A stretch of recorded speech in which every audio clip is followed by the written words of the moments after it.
अस्सलाम वालेकुम my YouTube family, कैसे हैं आप सब लोग। आई होप कि आप सब खैरियत से होंगे। अल्हम्दुलिल्लाह मैं भी बिल्कुल ठीक ठाक हूँ। तो आज मैं आपके साथ शेयर कर रही हूँ उम्रा मुबारक थीम का ये केक था, जो कि मेरे ऑर्डर वर्क का केक था, मैंने तैयार किया था। तो आज की वीडियो में जो चीज़ मैं आपको सिखाऊंगी वो है शुगर सिरप तैयार करना और इसके साथ केक को प्रॉपर सोक करना। क्योंकि बहुत ज़्यादा मुझे कमेंट्स में पूछा जा रहा है जी केक को कैसे सोक करें, क्या रेशो रखें चीनी पानी की। क्योंकि बहुत से लोग ऐसे हैं कि जो बिगनर्स हैं अभी और उन्हें ठीक से आइडिया नहीं हो पाता। तो होता क्या है, अगर केक बहुत ज़्यादा सोक हो जाए तो वो भी केक खाने में बिल्कुल मज़े का नहीं लगता, पिलपिला सा लगता है, गला गला सा। और अगर थोड़ा कम सोक हो तो वो बिल्कुल ड्राई सा लगता है, यानी हलक से नीचे नहीं उतरता। मतलब ये कि केक मज़े का नहीं लगता। तो शुगर सिरप का बड़ा इंपॉर्टेंट किरदार है जी केक को सोक करने में और उसके बाद केक का टेस्ट डेवलप करने में। तो यहाँ पे देखिए मैंने लिया है 140 ग्राम पानी और 2 टेबल स्पून चीनी। अच्छा, 1 कप पानी है जो कि 140 ग्राम के बराबर था। इसके अंदर मैंने 2 टेबल स्पून के बराबर चीनी डाल दी है। फ्लेम ऑन कर दिया है। चम्मच चलाते हुए मैं इसे गर्म करूँगी और बस इतना गर्म करना है कि जो चीनी है ना ये अच्छे से पानी में डिज़ोल्व हो जाए। कोई 1 तार 2 तार वाला शीरा तैयार नहीं करना, मकसद सिर्फ चीनी को पानी के अंदर हल करना है। जैसे ही ये हल होगी तो मैं फ्लेम को ऑफ़ कर दूँगी। तो यहाँ पे चम्मच चलाते हुए देखें चीनी जो है पानी में घुलना स्टार्ट हो गई है। तो अब मैं वनीला केक के लिए ये तैयार कर रही हूँ शुगर सिरप। तो मैं इसके अंदर डाल दूँगी हाफ़ टी स्पून के बराबर वनीला एसेंस। अच्छा, ये डिपेंड करता है कि वनीला एसेंस आपका कैसा है। अगर तो नया ख़रीदा हुआ है तो कम यूज़ कीजिएगा, अगर थोड़ा पुराना है तो थोड़ा सा ज़्यादा भी डाल सकते हैं। तो मेरा यहाँ पे बिल्कुल नया है, मैंने नई ही बोतल आज ही खोली है, तो इसलिए मैंने थोड़ा सा कम ही ऐड किया है क्योंकि ये काफ़ी स्ट्रॉन्ग है और बड़ी अच्छी क्वालिटी का है। बड़ा ज़बरदस्त किस्म का एक टेस्ट आ जाएगा हमारे शुगर सिरप के अंदर इस वनीला एसेंस का। और जब केक को इसके साथ सोक करेंगे ना तो केक के अंदर भी बड़ा ज़बरदस्त किस्म का वनीला जो टेस्ट है ना वो आएगा। अच्छा, यहाँ पे देखिए जी सारी चीनी मेरी जो है घुल चुकी है पानी के अंदर। अब मैं इसे फ्लेम ऑफ करके ठंडा होने के लिए छोड़ दूँगी। जब तक चीनी वाला पानी हमारा ठंडा हो रहा है तब तक हम इसके लिए एक बोतल तैयार कर लेते हैं। अच्छा, प्लास्टिक की कोई सी भी बोतल जो है आप यूज़ कर सकते हैं इस शुगर सिरप को भरने के लिए। यहाँ पे मेरे पास एक हाफ़ लीटर वाली बोतल थी प्लास्टिक की। उसके कैप के अंदर ना आपने इस तरह से ये जो बड़ी सुई जिसे कंदुई भी बोलते हैं, जिससे रज़ाइयाँ वगैरह बनाते हैं, इसको आप बड़े आसान सुराख करेंगे तो देखिए कितनी आसानी के साथ ये ना ढक्कन में से गुजर रही है। सुई नहीं, आपने इस तरह की कंदुई यूज़ करनी है, यानी बड़े साइज़ की जो होती है जिससे रज़ाई वगैरह भी बनाते हैं। तो इस तरह से आपने इसे मुख्तलिफ़ जगहों से गुजारते हुए ना इसके अंदर सुराख कर लेने हैं। तो देखिए आपने जलाकर किसी चीज़ को गर्म करके सुराख नहीं करने, बहुत बड़े बड़े से सुराख हो जाते हैं, फिर शुगर सिरप जो है ना उसकी कोई समझ नहीं आती वो कितना डालना है कितना नहीं। तो अगर आप बिगनर हैं और आपसे चम्मच के साथ नहीं ठीक तरह से केक को सोक करने का आइडिया होता तो आप इस तरह की एक बॉटल तैयार कर लें। अच्छा, यहाँ पे देखिए जी सारे मैंने होल कर लिए थे इस ढक्कन के अंदर। अब मैंने शुगर सिरप को ना अच्छी तरह से पहले रूम टेम्परेचर पे ठंडा किया। उसके बाद मैंने इसे फ्रिज में रख के थोड़ी देर के लिए 15 से 20 मिनट अच्छे से ठंडा कर लिया था। इसको मैं भर लूँगी इस बोतल के अंदर। तो ये देखिए जी, ये 2 पाउंड केक के लिए मैंने शुगर सिरप तैयार किया है। आप बिगिनर्स हैं तो आप बोतल के ऊपर इस तरीके से ना निशान लगा लें कि 2 पाउंड के लिए आपने इतना शुगर सिरप तैयार करना है, 1 पाउंड केक के लिए इससे हाफ़ आपने करना है। तो परफेक्ट रेशो के साथ जब आप काम करेंगे ना पूरे नाप तोल के साथ, तो कभी भी आपका जो केक है वो ख़राब नहीं होगा। और शुगर सिरप बनाते वक्त या आपको केक को सोक करते वक्त कभी भी प्रॉब्लम नहीं होगी, कन्फ्यूजन नहीं होगी कितना डालना है कितना नहीं डालना। तो यहाँ पे देखिए 1 पाउंड केक के लिए उमूमन 50 ग्राम से लेकर 70 ग्राम तक हम जो शीरा है वो तैयार करते हैं, यानी शुगर सिरप। और 2 पाउंड केक को हम करते हैं 100 से लेके 140 ग्राम तक, डिपेंड करता है आपने केक किस टाइप का बनाया है। तो इसलिए तकरीबन 140 ग्राम जो शुगर सिरप है ना वो चला जाता है 2 पाउंड केक को सोक करने के लिए। मेरा तो इतना ही जाता है तकरीबन और बिल्कुल परफेक्ट रहता है। अच्छा, यहाँ पे देखिए ये मैं क्या कर रही हूँ, ये मैंने केक था 2 पाउंड का 4 अंडों से तैयार किया था ये स्पंज, और इसे मैंने पतीले में बेक किया था। इसके ऊपर एक लेयर सी आ जाती है जब हम पतीले में केक को बेक करते हैं ना, तो कुछ देर के बाद ऊपर एक गीली गीली सी लेयर सी आ जाती है। उसे आपने अच्छी तरह से नाइफ़ के साथ साफ़ कर देना है, किनारों से भी ऊपर से भी। जैसे देखिए मैंने आपको कभी भी केक को सारा साफ़ करके दिखाया है। इस आपने पोजीशन में ले आना है स्पंज को। उसके बाद आपने करनी है इसकी कटिंग। तो यहाँ पे देखिए मैं इसकी कटिंग जो सी है मैं 3 लेयर्स इसकी काटूंगी। तकरीबन 1-1 इंच की ये 3 लेयर है। इस तरह से आपने काटना है। कटिंग मैंने आपको पहले भी बहुत दफ़ा सिखाई है, फिर भी आप देख लें एक बार कि मैंने अच्छे से छुरी को एक ही लेवल पे रख के चारों तरफ घुमाते हुए एक निशान बनाया है। उसके बाद मैंने आरी की तरह चलाते हुए छुरी को एक साइड से चलाते हुए बाहर की तरफ निकाला है। और यहाँ पे देखिए कितना सॉफ्ट कितना स्पंजी किस्म का हमारा केक बन के तैयार हुआ है। 4 अंडों के साथ मैंने ये केक स्पंज तैयार किया था।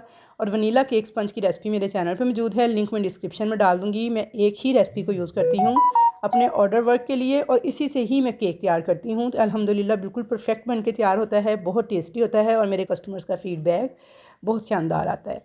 अच्छा, यहाँ पे देखिए तीनों लेयर्स आपने बिल्कुल इक्वल काट लेनी है। इस तरीके से। और अब देख लें, मैंने पतीले में केक बेक किया है, फिर भी ये कितना परफेक्ट बेक हुआ है, कितना सॉफ्ट और कितना स्पंजी है। बस थोड़ा सा ये फ़र्क है कि जब आप पतीले में केक बेक करते हैं ना तो उसके क्रम्स थोड़े ज़्यादा होते हैं बनस्बत ओवन वाले केक के। अच्छा, अब यहाँ पे देखिए केक को मैं सेंटर में नहीं, थोड़ा सा साइड पे रख रही हूँ, क्योंकि मुझे आगे नाम वगैरह लिखना है, तो उस हिसाब से मैंने उसकी सेटिंग कर ली है। थोड़ी सी क्रीम लगा के उसके ऊपर केक की रखी है मैंने फर्स्ट वाली लेयर, जो कि सबसे ऊपर टॉप वाली थी, उसे मैंने सबसे एंड पे यूज़ किया है। जो सबसे एंड वाली है ना, इसे मैं सबसे टॉप पे यूज़ करूँगी। उसकी क्या रीज़न है मैं आगे चल के बताती हूँ। अच्छा, यहाँ पे पहले आप शुगर सिरप देख लें जी। ये बोतल के अंदर जो शुगर सिरप है ना, मैंने अंदाजे से इसके 3 हिस्से कर लिए हैं, यानी बोतल के ऊपर हल्का हल्का निशान लगा के कि मैंने एक हिस्से को इतने शुगर सिरप से सोक करना है, दूसरे को इतने से और तीसरे को इतने से। ये बिगनर्स के लिए मैं टिप बता रही हूँ कि इस तरह से आपने बोतल के ना 3 हिस्सों में इस शुगर सिरप को डिवाइड कर लेना है कि 3 लेयर्स हैं तो तीनों को हमने इसके साथ सोक करना है, क्योंकि पतली पतली लेयर्स हैं तो जल्दी सोक हो जाएंगी। यहाँ पे देखिए सारा केक ऊपर से ना आपको गीला नज़र आना चाहिए, खुश्क आपको बिल्कुल भी नज़र नहीं आना चाहिए।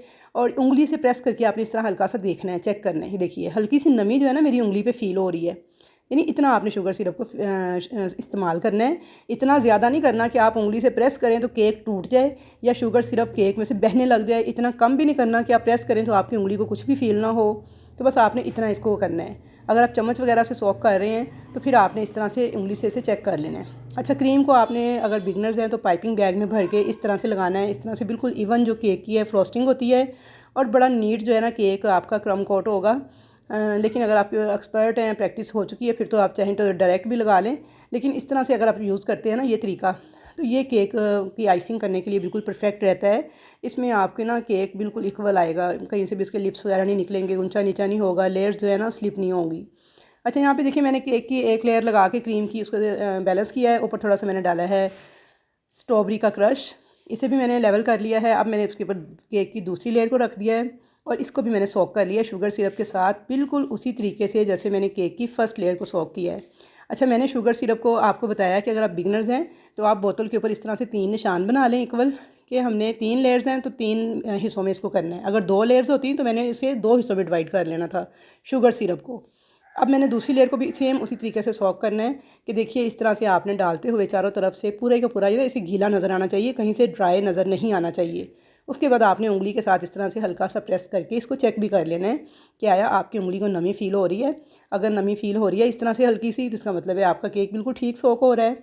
अगर आपको लगे कि नहीं बहुत ज़्यादा केक सॉफ्ट हो गया, आप उंगली से प्रेस करते हैं तो केक टूट रहा है या वो बाहर आ रहा है शीरा सारा बह बह के, तो आपका केक गल जाएगा। मुंह में जब डालेंगे तो बिल्कुल पिलपिला सा गला हुआ केक फ़ील होगा। जितना मर्ज़ी आपने अच्छा स्पंज बेक किया हो, लेकिन खाने पे वो मज़े का नहीं लगेगा। अच्छा, यहाँ पे देखिए मैंने क्रीम लगा के ना थोड़ी थोड़ी किनारों पे भी लगाती जा रही हूँ। मैं कोई एक्स्ट्रा क्रीम नहीं लगा रही, वही क्रीम ही मैं थोड़ी थोड़ी लगा रही हूँ ताकि क्रम कोट भी साथ साथ ही होता जाए। तो आपने भी इसी तरह नीट नीट ही क्रम कोट करना है कि जो केक की लेयर्स हैं इनको इवन बिल्कुल बराबर आपने रख के तो फिर आपने क्रम कोटिंग करनी है। तो आपका जो केक है ना उसकी फ्रॉस्टिंग बड़ी नीट होगी, जो फाइनल रिज़ल्ट है ना इसका वो भी बड़ा शानदार होगा। मतलब कि जब आप इसका फाइनल इसे फ्रॉस्टिंग करेंगे तो वो भी बिल्कुल इक्वल होगी। तो उसके लिए इसका क्रम कोट का भी नीट होना बहुत ज़रूरी है। यहाँ पे देखिए मैंने दूसरी लेयर को भी बिल्कुल इवन करके बिल्कुल लेवल किया है। किनारों पे भी मैंने साथ साथ क्रम कोट कर लिया है। अच्छा, क्रम कोट करने का मकसद ये होता है कि जितने भी केक के क्रम्स वगैरह उतर रहे हैं ना वो सारे क्रीम के साथ कवर हो जाएं। अगर आप इनको पहले से क्रम कोटिंग नहीं करेंगे केक की और डायरेक्ट इसके ऊपर फाइनल कोट करना स्टार्ट कर देंगे तो उससे क्या होगा, ये क्रम्स जो है ना फिर क्रीम के ऊपर नज़र आते हैं या क्रीम के साथ मिल जाते हैं, तो उससे केक की बड़ी ही रफ सी लुक आती है और बड़ा ही एक बैड सा इंप्रेशन आता है केक का। तो आपने हमेशा क्रम कोट करके केक को पूरी रात के लिए ना फ्रिज में रख देना है डब्बे में बंद करके। तो उससे क्या होता है जब आप इसे सुबह के टाइम या अगले दिन जब इस पर ठंडे केक के ऊपर जब फाइनल कोट करेंगे क्रीम का तो बड़ी नीट आपकी केक की आइसिंग होगी। अच्छा जी, बातें भी सुनते जाएं और साथ साथ आपने नज़र रखनी है मेरे हाथों पर। तो यहाँ पे देखिए मैंने केक की तीनों लेयर्स को एक के ऊपर एक करके स्टैक कर दिया है और मैंने इसे क्रम कोट कर दिया है। यहाँ पे देखिए कितना नीट मेरा क्रम कोट हुआ है कि मैंने साथ साथ सारे जो क्रम्स थे उनको भी कवर किया है, साइड वालों को, और ऊपर वाली भी जो लेयर थी उसके ऊपर थोड़ी सी क्रीम लगा के पतली सी एक लेयर लगा के क्रीम की आपने इस तरह से क्रम कोट करना है। अच्छा, क्रम कोटिंग के दौरान आपने जो बाहर की तरफ क्रीम लगानी है वो बहुत ज़्यादा नहीं लगानी, बस देखें थोड़ी थोड़ी क्रीम लगानी है कि जिससे सारे केक के जो किनारे वगैरह है ना ये कवर हो जाए अच्छी तरह से और क्रम्स वगैरह सारे इसके अंदर छुप जाएँ। तो बस यहाँ पे देखिए जी इतना ही नीट आपका क्रम कोट होना चाहिए कि देखिए बिल्कुल ऐसे लग रहा है जैसे केक जो है वो आइस हो चुका है, इस पर फाइनल आइसिंग हो चुकी है। हालांकि इसमें मैंने फाइनल कोट अभी करना है, ये सिर्फ मैंने थोड़ी थोड़ी क्रीम लगा के क्रम कोट किया है। अच्छी तरह से केक बोर्ड के किनारे वगैरह जो हैं आपने साफ़ कर लेने हैं। थोड़ा सा गीला कपड़ा लें, उसे आप पैलेट नाइफ़ के साथ लगा के तो इन किनारों को अच्छी तरह से साफ़ कर लें, क्योंकि जब ये क्रीम ड्राई हो जाती है ना तो फिर बाद में साफ़ नहीं होती और फिर केक बड़ा बुरा लगता है साइड से जो केक बोर्ड है। तो ये आपने साथ साथ ही इसे साफ़ कर लेना है। अब मैं इसको उठाऊँगी और फ्रिज में रख दूँगी रात भर के लिए। मैं अक्सर ऐसा ही करती हूँ, केक के ऊपर से शुगर सिरप से सोक करके क्रम कोट करके डब्बे में बंद करके फ्रिज में रख देती हूँ। रात सारी जब केक फ्रिज में पड़ा रहता है तो अगले दिन उसके ऊपर बड़ी आसानी के साथ फाइनल कोट हो जाता है और ठंडे केक के ऊपर बड़ी अच्छी तरह से क्रीम जो है ना जल्दी जल्दी सेट हो जाती है। तो यहाँ पे देखिए जी, आज अगले दिन की वीडियो मैं आपके साथ शेयर कर रही हूँ। केक को मैंने फिर दोबारा से निकाल लिया था सारी रात फ्रिज में रखने के बाद, क्रम कोट करने के बाद, और ये अगले दिन की वीडियो है, अगले दिन तकरीबन सुबह 11 बजे की। अब मैंने केक के ऊपर करनी है फाइनल आइसिंग। उसके लिए देखिए मैंने क्रीम को विप किया है। तो जब आपने क्रम कोट करना है ना उस वक्त आपने क्रीम थोड़ी हार्ड विप करनी है, लेकिन जब फाइनल कोट करना है तो क्रीम को थोड़ा सॉफ्ट रखना है। ज़्यादा सारी क्रीम देखिए मैंने केक के ऊपर ऐड कर दी है। अब पैलेट नाइफ़ को जब मैं इस तरह से चला रही हूँ ना, बिल्कुल देखिए स्ट्रेट, तो इसका मतलब है मैं क्रीम को फैला रही हूँ। ये क्रीम को फैलाने के लिए स्टाइल में यूज़ होता है कि आपने पैलेट नाइफ़ के साथ इस तरह से क्रीम को फैलाना है कि केक के साथ आपकी नाइफ़ जो है ना वो टच ना हो, सिर्फ क्रीम के ऊपर मूव करे। तो यहाँ पे देखिए मैं फैलाते हुए उस क्रीम को किनारों की तरफ ले जा रही हूँ, क्योंकि जो एक्स्ट्रा क्रीम है उसे हमने इसके साथ किनारे भी सारे कवर करने हैं केक के। तो यहाँ पे देखिए जी, मैंने केक की जो क्रीम थी उसे इवनली फैला लिया है और इसी तरह से मैं करके अब इसे किनारों के साथ भी इस तरह से फैलाती जाऊँगी क्रीम को आगे की तरफ पैलेट नाइफ़ को चलाते हुए। जब मैं पैलेट नाइफ़ को इस तरह बिल्कुल सीधा रख के चला रही हूँ तो इसका मतलब है मैं क्रीम को फैला रही हूँ, इवन कर रही हूँ। और जब मैं इसको दूसरी तरह से चलाऊँगी तो इसका मतलब है मैं क्रीम को स्क्रैप करूँगी, यानी जो एक्स्ट्रा क्रीम है उसे उतारूँगी। अच्छा, यहाँ पे देखिए अभी मैंने क्रीम को फैलाने वाला सारा स्टेप मुकम्मल कर लिया है।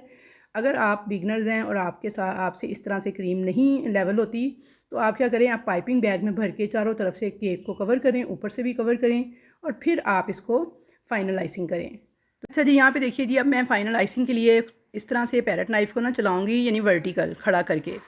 अब मैं केक को ना ऊपर से बिल्कुल नीट कर रही हूँ और साथ साथ आपने टर्न टेबल को तेज़ी से घुमाते जाना है। अगर आप आहिस्ता भी घुमा रहे हैं ना तो आपने इसको रोक रोक के नहीं चलाना, बल्कि इसे चलाते जाना है, क्योंकि जैसे ही आप रोकेंगे ना वहाँ से केक के ऊपर लाइन आ जाएगी। अब यहाँ पे देखिए जो स्क्रैपर मैं यूज़ कर रही हूँ इसे मैंने वर्टिकली बिल्कुल स्ट्रेट खड़ा कर लेना है आपने, बेस से लेके ऊपर तक। और जहाँ से देखिए अब नीचे नीचे से क्रीम थोड़ी नीचे ना लगी, वहाँ पहले मैंने क्रीम लगा ली है। एक दफ़ा मैंने चला दिया है स्क्रैपर, दूसरी बार मैंने क्रीम लगाने के बाद देखिए बिल्कुल वर्टिकल रख के आपने टर्न टेबल को इस तरह से घुमाना है, चाहे आप आहिस्ता घुमाएं चाहे तेज़, लेकिन आपने रोकना नहीं है बल्कि इसे घुमाते जाना है। तो टर्न टेबल का अच्छा होना भी बहुत ज़रूरी है केक की फ़ाइनल आइसिंग नीट करने के लिए। तो ये देखिए जी कितनी नीट हमारी केक की आइसिंग हो गई है और जितनी भी एक्स्ट्रा क्रीम थी ना वो सारी ऊपर की तरफ चली गई है। किनारे पे आप देख सकते हैं ऊपर की तरफ जो क्रीम निकली है ना सारी, ये वो क्रीम है जो किनारे से एक्स्ट्रा थी और वो ऊपर की तरफ आ गई है। अब आपने क्या करना है, पैलेट नाइफ़ को इस तरह से किनारे से अंदर की तरफ लेके जाना है और हर बार आपने पैलेट नाइफ़ को साफ़ करते जाना है। तो ये देखिए जी माशाल्लाह से केक हमारा नीट हो गया है, कितनी ज़बरदस्त, कितनी परफेक्ट आइसिंग हो गई है इसकी। और सिर्फ मुझे 10 से 12 मिनट लगे हैं इस केक को टोटल आइस करते हुए, क्योंकि क्रम कोट करने के बाद जब मैंने इसे फ्रिज में रखा था सारी रात के लिए तो केक बड़ी अच्छी तरह से ठंडा हो चुका था, सेट हो चुका था। अब इसके ऊपर क्रीम जो है बहुत ही ज़बरदस्त किस्म की फ्लेक्सिबल लग रही थी, बिल्कुल स्मूथली देखिए मेरी नाइफ़ जो है मूव कर रही थी। एक तो उसके लिए केक का ठंडा होना ज़रूरी है, उसकी जो आपने क्रम कोटिंग की थी वो करके केक को नीट करना बहुत ज़रूरी है। दूसरा इसके लिए ये भी बड़ा ज़रूरी है कि क्रीम आपकी सॉफ्ट विप हो, हार्ड विप नहीं करना आपने। फाइनल आइसिंग करते वक्त क्रीम को हमेशा सॉफ्ट विप करना है। अच्छा, यहाँ पे ना केक बोर्ड जो है ना मेरे पास वाइट कलर का नहीं था, लेकिन कस्टमर ने मुझे कहा था जी वाइट कलर का केक बोर्ड चाहिए, तो वाइट मेरे ख़त्म हो चुके थे। तो मैंने उनसे कहा कि ठीक है, मैं इसे, उन्होंने कहा क्रीम के साथ आप कवर करके ना इसे वाइट कलर की लुक दीजिएगा, क्योंकि जो थीम उन्होंने मुझे दिया था उसके अंदर केक नीचे से सारी बेस जो है ना वाइट थी, यानी केक बोर्ड की। तो मैं अब यहाँ पे क्रीम लगा के केक बोर्ड के ऊपर तो इसको वाइट टच दे रही हूँ। तो यहाँ पे देखिए जी हमारे केक की फ़ाइनल आइसिंग हो गई थी, केक बिल्कुल कंप्लीट था। जब कस्टमर ने मुझे कॉल की कि हम केक लेने के लिए आ रहे हैं तो मैंने क्या किया, इसके लिए जो टॉपर्स रेडी किए थे, यहाँ पे देखिए मैंने जाइनमाज तस्बीह और ये तैयार की थी फॉन्डेंट की मदद से। अच्छा, इसकी मैं वीडियो इंशाल्लाह ताला नेक्स्ट आपको दिखाऊंगी कि मैंने कैसे इनको तैयार किया था। फॉन्डेंट टॉपर्स बनाने की जो वीडियो पहले भी मैं बहुत दफ़ा आपको बता चुकी हूँ, तो अब मैं आपको इंशाल्लाह ताला दोबारा सिखा दूँगी कि तस्बीह और जाइनमाज मैंने कैसे तैयार किया था। यहाँ पे आप पहले देखें। अच्छा, ये गोल्डन डस्ट है, बेक हाउस से मैंने मंगवाई है। आपने अच्छी क्वालिटी वाली गोल्डन डस्ट यूज़ करनी है। और इसके बाद आपने क्या करना है, इसको थोड़े से ऑयल के अंदर ना 4 से 5 कुकिंग ऑयल के ड्रॉप्स डाल के अच्छे से मिक्स कर लेना है। ये ड्राई पाउडर की शक्ल में होती है।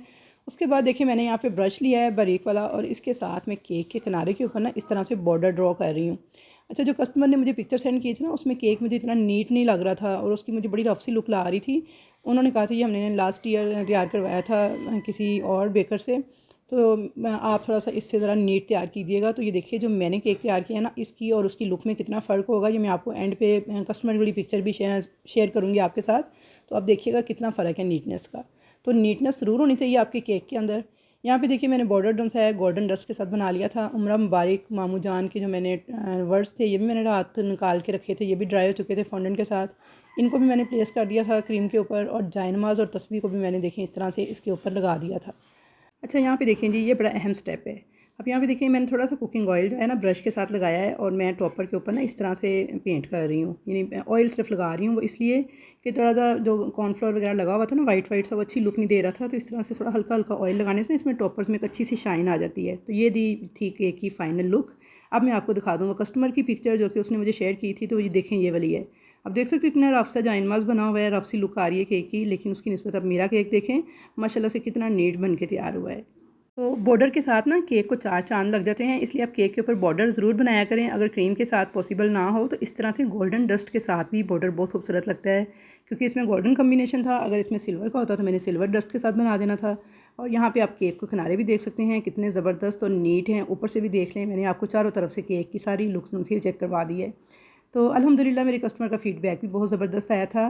तो आई होप व्यूवर्स कि आपको मेरी आज की ये वीडियो बहुत ज़्यादा पसंद आएगी। वीडियो अगर पसंद आए तो आपने लाइक करना है, शेयर करना है, ज़्यादा से ज़्यादा इसको दूसरे लोगों के साथ और कमेंट्स करने हैं अच्छे अच्छे से, और मुझे बताना है कि कैसी लगी आपको मेरी ये वीडियो, और नेक्स्ट आप किस तरह की वीडियोस देखना चाहते हैं। तो इंशाल्लाह ताला मुलाकात होगी आपके साथ एक अच्छी नई रेसिपी के साथ। तब तक के लिए अल्लाह हाफिज़।